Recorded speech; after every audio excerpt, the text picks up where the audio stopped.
Hello दोस्तों, स्वागत है आप सभी का इस हमारे YouTube channel Om Prakash study centre पर। साथियों, मैं हूं ओम प्रकाश। आज की वीडियो में हम लोग साइंस से संबंधित महत्वपूर्ण क्वेश्चन और आंसर उसके देखने वाले हैं। तो साथियों, आप लोग वीडियो को शुरू से लेकर अंत तक देखिएगा और साथियों अपने साथियों को ज़रूर शेयर करिएगा। साथियों, जो इसमें पहला क्वेश्चन है कि दूध में कौन सा विटामिन पाए जाते हैं। साथियों, बहुत ही महत्वपूर्ण क्वेश्चन है और ये क्वेश्चन आपके एग्जाम में पूछा जा सकता है कि दूध में कौन सा विटामिन पाया जाता है। तो देखिए, विटामिन के बारे में बात करी जाए तो साथियों, विटामिन की जो खोज है वो फंक महोदय किए थे 1911-12 में। साथियों, विटामिन की खोज किए थे। तो देखिए, आप लोग जानते होंगे कि जो दूध है साथियों, दूध जो है वो सफ़ेद केसिन के कारण होता है और जो गाय का दूध पीला है साथियों, वो कैरोटीन के कारण होता है। और देखिए, जो दूध में विटामिन सी नहीं पाया जाता, तो देखिए ए में भी विटामिन सी दिया है, बी में भी विटामिन सी दिया है और सी में भी विटामिन सी दिया है। तो ये तो नहीं पाया जाता है, तो ये तीनों होगा नहीं, यानी ऑप्शन नंबर डी के साथ राइट आंसर होगा विटामिन ए, बी और डी। साथियों, बहुत ही इंपॉर्टेंट क्वेश्चन और ये क्वेश्चन आपके एग्जाम में पूछा जा सकता है, तो ज़रूर याद रखिएगा। जो विटामिन सी है साथियों, वो खट्टे फलों में पाए जाते हैं, जैसे संतरा हो गया साथियों, नींबू हो गया, इसमें जो है वो विटामिन सी पाया जाता है। साथियों, दूध में विटामिन सी नहीं पाया जाता है, ज़रूर याद रखिएगा। अगले प्रश्न की ओर बढ़ते हैं। देखिए, आप लोग डिस्क्रिप्शन देख सकते हैं, डिटेल पूर्वक विस्तार पूर्वक बताया गया। अगला, वायुयान के टायरों में किस गैस का उपयोग किया जाता है।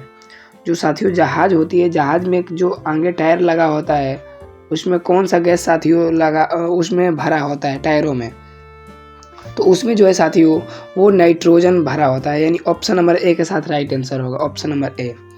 तो देखिए साथियों, जो वायुयान के टायरों में नाइट्रोजन का उपयोग किया जाता है, जानते हैं साथियों क्यों? क्योंकि यह दहन होने नहीं देता है और इसलिए उच्च गति या ब्रेक लगाने के कारण साथियों जो पहियों का आग है वो रगड़ने से रोकता है। इसीलिए साथियों नाइट्रोजन को जो है टायरों में वायुयान के भरा जाता है। और वायुयान जो है साथियों, एरोप्लेन की खोज किसने करी थी, जरूर कमेंट बॉक्स में बताइएगा। अगले प्रश्न की ओर बढ़ते हैं। अगला प्रश्न है भाई, पेसमेकर निम्नलिखित में से शरीर के किस अंग से संबंधित है। साथियों, बहुत ही महत्वपूर्ण क्वेश्चन है ये वाला और ये भी कई एग्जाम में क्वेश्चन बना है, तो जरूर आप लोग इसे याद रखिएगा कि जो पेसमेकर का संबंध है साथियों वो हृदय से संबंधित है, यानी option number C right answer होगा। जो हम लोग का हृदय है साथियों, वो 1 मिनट में 72 बार धड़कता है। ये भी आप लोग जानते होंगे कि 72 बार जो है धड़कता है। तो साथियों यानी ऑप्शन नंबर जो है वो सी राइट आंसर होगा, हृदय। अगले प्रश्न की ओर बढ़ते हैं। अगला प्रश्न है, बायोगैस का मुख्य घटक क्या है। जो बायोगैस होता है साथियों, उसका मुख्य घटक क्या है। तो साथियों उसमें जो है प्रोपेन है, ब्यूटेन है, मीथेन है, ईंधन है। इनसे क्या है साथियों, तो जो मेरे प्यारे भाई मीथेन है वही है, यानी option number C right answer होगा, ऑप्शन नंबर सी के साथ राइट आंसर होगा। और जो मीथेन का साथियों सूत्र होता है CH4 होता है, ज़रूर आप लोग याद रखिएगा साथियों, CH4 होता है मीथेन का। और जो सिगरेट का जो लाइटर होता है साथियों, उसमें ब्यूटेन का प्रयोग होता है और प्रोपेन का। और जो देखिए जो मीथेन है साथियों, वो नवीकरणीय ऊर्जा का एक बहुत महत्वपूर्ण स्रोत है। जरूर याद रखिएगा साथियों, नवीकरणीय किसे कहते हैं, वैसा संसाधन जिनका एक बार उपयोग करने के बाद उन्हें पुनः प्राप्त किया जा सकता है, उसे नवीकरणीय संसाधन कहते हैं। संसाधन को 2 भागों में बांटा गया है, नवीकरणीय और अनवीकरणीय, आप लोग जानते होंगे। अगले प्रश्न की ओर बढ़ते हैं। अगला प्रश्न है, धान के खेतों में कौन सी गैस निकलती है। जो धान की खेत होते हैं साथियों, उनसे कौन सी गैस निकलती है, क्वेश्चन पूछ रहा है। तो देखिए साथियों, कार्बन डाइऑक्साइड भी निकलता है, मीथेन भी निकलता है, नाइट्रस ऑक्साइड भी निकलता है, यानी उपरोक्त सभी होगा, यानी option number D right answer होगा। और एक बात और याद रखिएगा, मीथेन ज़्यादा निकलता है, तो मीथेन देगा तो ज़रूर आप लोग उस पर क्लिक करिएगा। तो आइए हम लोग देख लेते हैं यहाँ डिस्क्रिप्शन उसका। देखिए साथियों, चावल धान के खेत ग्रीन हाउस गैसों के स्रोत हैं। पहला दिया है मीथेन, तो मीथेन का जैसा कि जस्ट मैं ऊपर ही बताया हूँ कि CH4 जो है इसका सूत्र होता है। उसके बाद दिया है नाइट्रस ऑक्साइड, N2O होता है, यानी यहाँ दिया है साथियों।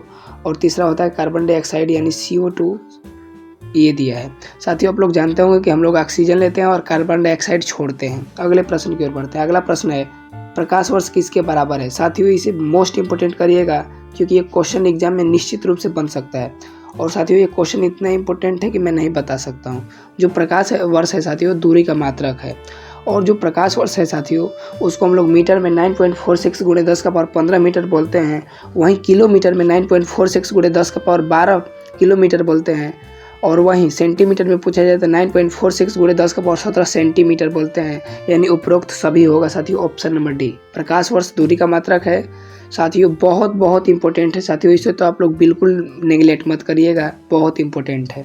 यहाँ आप लोग डिस्क्रिप्शन देख सकते हैं कि प्रकाश वर्ष जो है मेरे प्यारे भाई वो दूरी का मात्रक है, और एक प्रकाश वर्ष बराबर 9.46 × 10⁻15 मीटर होता है।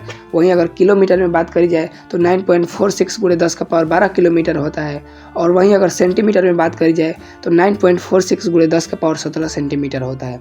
अगले प्रश्न की ओर साथियों बढ़ते हैं। अगला प्रश्न है, मानव शरीर का सामान्य तापमान कितना होता है?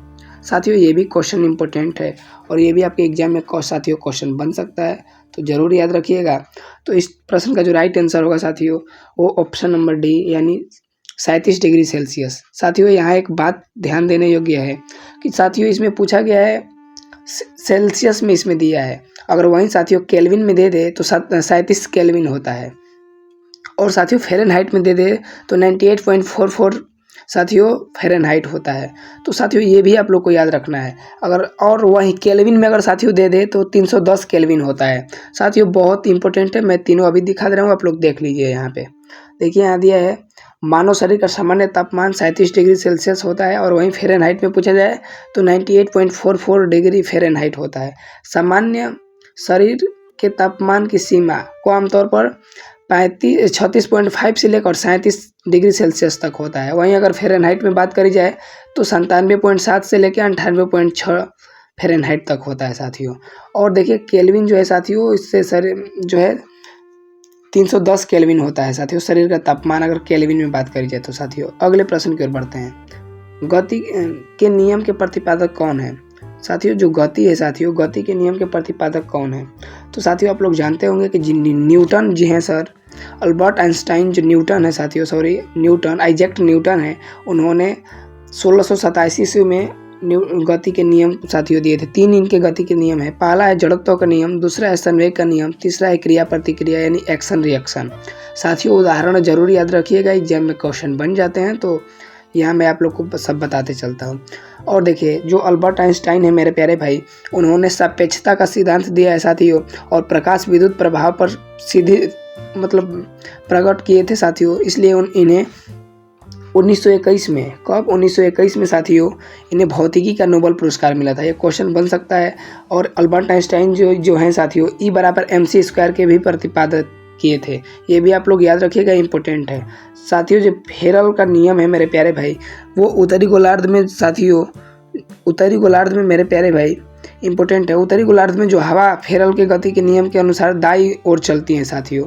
और जो कोपरनिकस हैं साथियों, इन्हें आप लोग तो जानते ही जानते होंगे, ग्रहों के जो है ग्रहों की खोज किसने करी थी? कोपरनिकस। और वहीं पूछा जाए ग्रहों के गति के नियम के प्रतिपादक कौन थे? तो केपलर महोदय थे। सब मैं दिखाते चलता हूँ आप लोग को, यहाँ देख सकते हैं न्यूटन के बारे में दिया है। और इनका एक पुस्तक है प्रिंसिपिया, पुस्तक के लेखक कौन है? तो न्यूटन महोदय हैं, इंपॉर्टेंट है। उसी पुस्तक में इन्होंने गति के नियम दिए हैं साथियों, ये आप लोग देख सकते हैं साथियों। और यहाँ पे देखिए, यहाँ सौरमंडल की खोज किसने करी? कोपरनिकस। अगले प्रश्न की ओर बढ़ते हैं। इलेक्ट्रॉन की खोज किसने करी? तो साथियों इस प्रश्न का जो राइट आंसर होगा साथियों जे थॉमसन, यानी option number A right answer होगा साथियों। यह एक अंग्रेज वैज्ञानिक थे, और इन्होंने इलेक्ट्रॉन की जो खोज है साथियों 1897 में किए थे, ये जरूर याद रखिएगा साथियों। और वहीं इंपॉर्टेंट फैक्ट बताते चलूँ साथियों कि जो प्रोटॉन है साथियों, इसकी खोज जो है गोल्डस्टीन ने करी। गोल्डस्टीन किसकी खोज किए थे? प्रोटॉन की खोज किए थे। वहीं बात करा जाए कि प्रोटॉन का नाम किसने रखा था साथियों, तो रदरफोर्ड जो है साथियों, वो प्रोटॉन का नाम रखे थे। और जो एनोड किरण से प्रयोग में एक प्रोटॉन होता है साथियों, और यह जो प्रोटॉन होता है साथियों, यह धन आवेशित होता है, और यह जो है प्रोटॉन है नाभिक में मौजूद होता है। ये भी इंपॉर्टेंट फैक्ट है, और ये क्वेश्चन बनता है एग्जाम में, जरूर याद रखिएगा। और इन्हें जो है साथियों नोबेल पुरस्कार मिला था 1906 में साथियों, ये भी याद रखिएगा। जे थॉमसन को नोबेल पुरस्कार 1906 में मिला था। तो ये इंपॉर्टेंट फैक्ट हैं जो एग्जाम में बार बार पूछे जा सकते हैं, तो ज़रूर याद रखिएगा। और बाकी सब तो मैं दिखाते चलता हूँ आप लोग को, यहाँ देख सकते हैं सब साथियों, यहाँ पे दिया हुआ है। और जो है लास्ट प्रश्न है आप लोग के लिए साथियों, विश्व गौरैया दिवस कब मनाया जाता है? जरूर कमेंट बॉक्स में बताइएगा साथियों। इसका मैं आंसर वीडियो में दे चुका हूँ कल वाला वीडियो में, तो ज़रूर आप लोग आंसर में बताइए कि इस प्रश्न का जो है राइट आंसर क्या होगा। तो बहुत बहुत धन्यवाद सर।